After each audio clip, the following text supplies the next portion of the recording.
भावांनो, आजची love story ऐकून प्रत्येक प्रेम करणाऱ्या मुला मुलींच्या डोळ्यात पाणी येईल. भावांनो, हा व्हिडिओ बघा.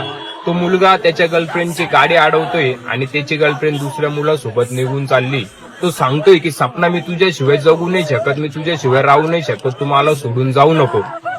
आणि त्या मुलीला काहीच फरक पडत नाही.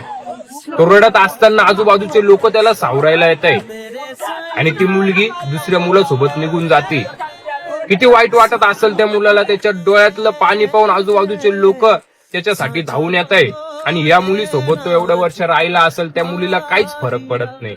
मला या लव्ह स्टोरीत एक समजत नाही. तो मुलगा जीवाच्या आतंकाने ओरडून सांगतोय की मी तुझ्याशिवाय राहू नाही शकत आणि ती मुलगी दुसऱ्या मुलासोबत निघून जाते. त्या बिचाऱ्याला किती वाईट वाटलं असेल. मला मुलींना एकच सांगायचंय, मुलगा आयुष्यामध्ये कधीच रडत नाही. तो किती प्रॉब्लेम मध्ये असो, किती संकटात असो, आणि जर तो एखाद्या मुलीच्या प्रेमामध्ये रडत असेल ना, तर तो मुलगा त्या मुलीवरती किती प्रेम करत असेल विचार करा. तू जो था मैं संभल जाऊं, ओ सनिया.